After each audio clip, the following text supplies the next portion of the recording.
ہمارے پاس جب لوگ آتے ہیں اور وہ داخل طریقت ہوتے ہیں تو ہم جو بنیادی چیزیں ان کو بتاتے ہیں تو ان میں سے ایک چیز یہ لازمی بتاتے ہیں کہ رزق پاک نہیں ہوگا تو باطن روشن نہیں ہوگا. یہ بنیادی بات ہے. اگر رزق پاک نہیں ہے تو میرے حضور نے ارشاد فرمایا کہ ایک بندہ سفر کر کے کعبۃ اللہ کے صحن میں پہنچتا ہے اور کعبے کے پردوں کو تھام رہا ہے, وہ یمد یدیہ, اور لمبے لمبے ہاتھ کر کے کہتا ہے اے اللہ, لیکن اس کا کھانا حرام ہے, اس کا پینا حرام ہے, اس کا لباس حرام ہے, وہ غذا بالحرام, اس کو غذا حرام سے دی گئی ہے. میرے حضور نے فرمایا اس کی کوئی دعا قبول نہیں ہوگی. سفر کیا, جنگل پہاڑ کاٹے, سمندروں کو پاٹ کر کے آگے گیا, ہواؤں کے کلیجے چیر کے آگے بڑھا, مہینوں کی مسافتیں طے کر کے گیا اور کعبۃ اللہ کے سامنے کھڑا ہے, سین حرم میں مطاف میں کھڑا ہے, لیکن اس کا جسم حرام سے پلا ہے. اس نے جو پہنا ہے اس لباس کا تانا یا بانا حرام کا ہے, اس کو غذا حرام کی دی گئی ہے, اس نے پیا حرام کا ہے, اس نے کھایا حرام کا ہے, تو پھر اس کا یہ سارا سفر رائے گاں چلا جائے گا, اس کو کچھ نصیب نہیں ہوگا. تو سب سے پہلی شرط اس عنوان سے عقل حلال ہے. اس کے بعد پہ صدق مقال ہے کہ آپ کی زبان جھوٹ نہ بولے. جب کوئی شخص جھوٹ بولتا ہے, روحانیات تو دور کی بات ہے, اللہ کے فرشتے اس سے 1 میل دور ہٹ جاتے ہیں. جب کوئی شخص جھوٹ بولتا ہے تو حدیث پاک میں آتا ہے اس کے منہ سے ایک خاص قسم کی بدبو نکلتی ہے. اس بدبو کو ہم نہیں سونگھ پاتے لیکن فرشتے سونگھ لیتے ہیں, چونکہ فرشتے انتہائی حساس مخلوق ہے, اور وہ جھوٹ کی وجہ سے نکلنے والی بدبو کو سونگھتے ہیں. اللہ نے حضرت امام اعظم امام ابو حنیفہ رضی اللہ تعالیٰ عنہ کو یہ بصیرت عطا کی تھی اور یہ باطنی نظر بخشی تھی کہ جب کوئی شخص وضو کرتا تھا تو اس کے وضو کے پانی سے پہچان لیتے تھے کہ یہ کس گناہ کا مجرم ہے. جب بندہ وضو کرتا ہے تو وضو سے ہاتھوں کے گناہ جھڑتے ہیں, منہ کے گناہ جھڑتے ہیں, تو وہ وضو کے پانی سے اس بات کو محسوس کرتے تھے. اللہ نے ان کو وہ بصیرت عطا کی تھی, لیکن انہوں نے اللہ کی بارگاہ میں عرض کی مالک مجھ سے یہ چیز چھین لے, یہ چیز مجھے نہیں چاہیے. لوگوں کے بارے میں جو ہے وہ ایسا گمان پھر پیدا ہوتا ہے. تو فرشتوں کو اللہ نے وہ حساس جو ہے وہ پاکیزہ وجود دیا, اور ان کی حس ایسی ہے کہ وہ بدبو جو انسان بولتا ہے اور لفظوں سے جو اثرات نکلتے ہیں وہ محسوس کرتے ہیں. تو جب کوئی شخص جھوٹ بولتا ہے تو اس کے جسم سے, اس کی زبان سے جھوٹ کے ساتھ بدبو نکلتی ہے. اللہ کے فرشتے 1 میل دور تک پیچھے ہٹ جاتے ہیں. تو مجھے بتائیے, جو شخص جھوٹ بولتا ہو کیا اسے کوئی روحانی مرتبہ مل سکتا ہے؟ یہ سوچا بھی نہیں جا سکتا, یہ امکانات سے ہی نہیں ہے. اللہ کے محبوب علیہ السلام سے پوچھا گیا کہ حضور کوئی مسلمان, کوئی مومن کیا بزدل ہو سکتا ہے؟ فرمایا نہیں, وہ بہادر ہوتا ہے, لیکن ہو سکتا ہے کبھی اس سے بزدلی بھی سرزد ہو جائے. انسانی کمزوری ہے, کبھی انسان بہت طاقت میں ہوتا ہے, کبھی انسان کمزور بھی پڑ جاتا ہے. فرمایا ہو سکتا ہے کبھی اس سے ہو بھی جائے. پھر پوچھا کہ بخل کر سکتا ہے؟ فرمایا نہیں, مومن سخی ہوتا ہے, لیکن ہو سکتا ہے کبھی اس سے بخل بھی ہو جائے. کبھی کبھی دولت اسے اچھی بھی لگنے لگ جاتی ہے, جس طرح فرمایا گیا کہ اولاد مبخلتن مجبنتن, یہ جو اولاد ہوتی ہے یہ بندے کو بخیل بھی بنا دیتی ہے اور بزدل بھی بنا دیتی ہے. جب اولاد نہیں ہوتی تو بندہ سخی بھی ہوتا ہے اور بندہ جو ہے وہ مشکل حالات میں بھی کود جاتا ہے, لیکن جب اولاد ہوتی ہے تو پھر مشکل حالات میں کودنے سے پہلے سوچتا ہے میرے بچے ہیں یتیم ہو جائیں گے. اس کو یہ خیال آتا ہے, پہلے ایسے مال لٹاتا ہے لیکن اولاد ہو جائے تو پھر وہ اولاد کا سوچتا ہے کہ ان کے لیے کچھ میں جمع کر لوں. تو اولاد فرمایا میرے حضور نے کہ مبخلہ و مجبنہ, یہ بخیل بھی کر دیتی ہے اور یہ کمزور اور بزدل بھی بنا دیتی ہے.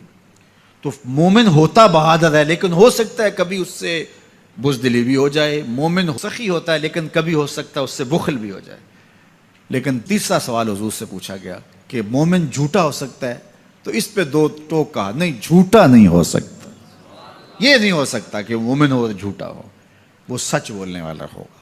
تو عقل حلال اور صدق مقال, یہ 2 خوبیاں جو ہیں یہ اہل اللہ کا طرائے امتیاز ہے, اور یہ مجھے اور آپ کو اختیار کرنی چاہیے. حضرت خلیل اللہ جب وادی غیر ذی زرع میں سیدہ ہاجرہ اور ان کے معصوم نونہال کو چھوڑ کر کے جانے لگے۔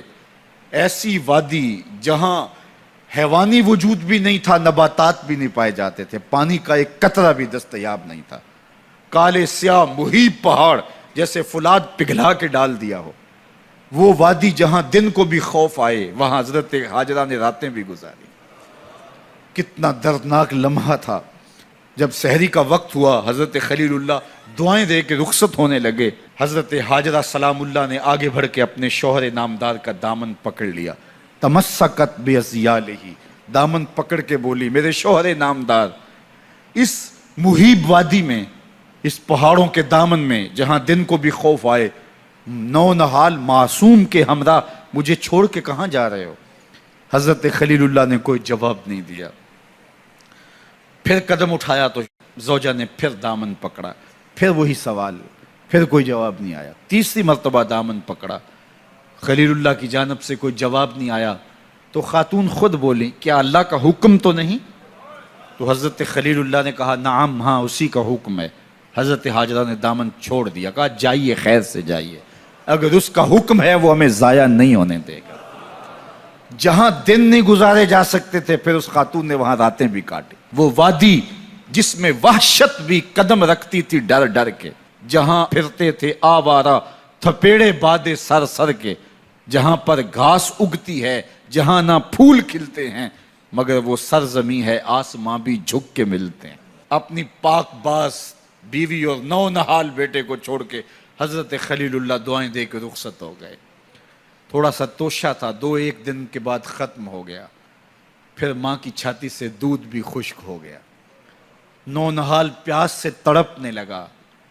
ماں تو پھر ماں ہوتی ہے، تڑپتی ہوئی ممتا کا دل بے قرار ہوا۔ ایک پتھر کے سائے میں معصوم اسماعیل علیہ السلام کو لٹایا اور پانی کی تلاش میں جبل صفا پہ چڑھی۔ اطراف میں آسمانوں کی طرف دیکھا، کہیں کوئی پرندے اڑتے دکھائی دیں اور پانی کا نشان ملے اور میں وہاں سے بیٹے کے لیے 2 بوند لے آؤں، لیکن کچھ دکھائی نہیں دیا۔ تا حد نظر پھیلا ہوا آسمان ہی آسمان ہے اور پہاڑ ہی پہاڑ نیچے دکھائی دیتے ہیں۔ پھر مروہ پہ آئیں، درمیان میں نشیبی جگہ تھی، وہاں بیٹے کا من موہنا چہرہ دکھائی نہیں دیتا تھا، دوڑ کے گزری اور جا کے صفا پہ گھوم کے دیکھا، کچھ نظر نہیں آیا۔ ادھر بھی دیکھ لیا، ادھر بھی دیکھ لیا، لیکن ماں تھی۔ پھر دوبارہ صفا پہ آئی، صفا پہ دیکھا، کچھ دکھائی نہیں دیا۔ پھر تڑپ کے مروہ پہ آئیں، وہاں پھر دیکھا، کچھ دکھائی نہیں دیا۔ پھر صفا پہ آئی، کبھی صفا پہ کبھی مروہ پہ، تڑپتی ہوئی ماں کی ممتا، بے قرار دل، ادھر پانی کی پیاس سے تڑپتا ہوا معصوم اسماعیل پتھر کی اوٹ میں، درمیان سے ماں گزرتی ہے تو بھاگ کے گزرتی ہے کہ بیٹے کا من مونا چہرہ بھی نگاہوں کے سامنے رہے۔ ذرا منظر تو دیکھو کتنا دل آویز ہے۔ اللہ اکبر، سینوں میں پتے پانی ہو جائیں، پتھر بھی ہو تو پگھل جائے اس زہرہ گداز داستان سے، لیکن اللہ پر توکل اور ماں کی بے قراریاں، کبھی صفا پہ کبھی مروہ پہ، زبان پہ شکایت نہیں ہے۔ پھر جب مروہ پہ پہنچتی ہیں، 7 چکر مکمل ہو گئے، تو ادھر کیا دیکھا کہ معصوم اسماعیل ایڑیاں رگڑ رہا ہے۔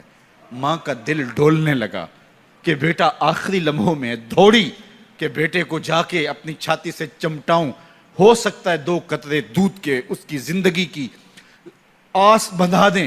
تو ماں دوڑتی ہوئی آئی، لیکن جب قریب آئی تو منظر بدلا ہوا تھا۔ معصوم کی ایڑیوں کے رگڑنے سے تازہ چشمہ پھوٹ رہا ہے، پانی ہے کہ بے قابو ہونا چاہ رہا ہے۔ آگے بڑھی، جلدی جلدی مٹی کی منڈھیری کرتے ہوئے کہا، زم زم، رک جا رک جا۔ اللہ اکبر۔ ہاجرہ سلام اللہ علیہا نے حضرت اسماعیل کی محبت اور اپنے رب پر توکل کی انوکھی اور البیلی داستان رقم کی۔ کہا، ہاجرہ تو نے بھی حد کر دی، لیکن قیامت تک تیری راہوں کو بھی جلوہ گاہ بنا دیں گے۔ یہاں نبی بھی دوڑیں گے، ولی بھی دوڑیں گے، غوث بھی دوڑیں گے، کتب اور ابدال بھی دوڑیں گے، شہنشاہ بھی دوڑیں گے، کج کلا بھی دوڑیں گے۔ یہ دوڑنا ہم عبادت بنا دیں گے، حتیٰ کہ امام الانبیاء بھی ان راہوں کی سائی کرتے رہے۔ عجیب رنگ، عجیب منظر اور عجیب کیف کا عالم۔ اچھا، یہاں رک کے ایک بات کرنا چاہوں گا، اگر آپ کی توجہ ہو، جہاں حضرت ہاجرہ دوڑیں اور ان کے مبارک قدم وہاں لگے اور لگ کے ہٹ گئے، عارضی نسبت ہے، مستقل نسبت نہیں ہے۔ جہاں ان کے قدم لگ کے ہٹ گئے وہ جگہ تو جلوہ گاہ بن گئی، اور جہاں حضور خود جلوہ فرما ہیں وہ گنبد خضرا جلوہ گاہ کیوں نہیں ہو سکتا ہے؟ اب یہ پانی جہاں حضرت اسماعیل کے قدم لگے، یہ پانی دنیا کا عظیم ترین پانی ہے، اور پھر اس کا پروٹوکول یہ ہے، اس کو کھڑے ہو کے پیا جاتا ہے۔ یار یہاں بھی رک کے ایک بات کہہ دوں، حضرت اسماعیل کے قدموں کو چھونے والے پانی کا پروٹوکول ہے کہ اس کے لیے کھڑے ہو جائیں، اور حضرت اسماعیل مسجد اقصیٰ میں جس کے پیچھے کھڑے ہو کے نماز پڑھتے ہیں اس امام کے لیے کھڑے ہو کے مصطفیٰ جان رحمت پہ لاکھوں سلام پڑھ لیں تو اس میں شرک کہاں سے آ جائے گا؟ تو یہ تکریم ہے، یہ عزت ہے اس پانی کی کہ اس نے حضرت ذبیح اللہ کے قدم چھوئے ہیں۔ تو یہ سارا حج اللہ اکبر ہمیں ہمارے ماضی سے جوڑتا ہے۔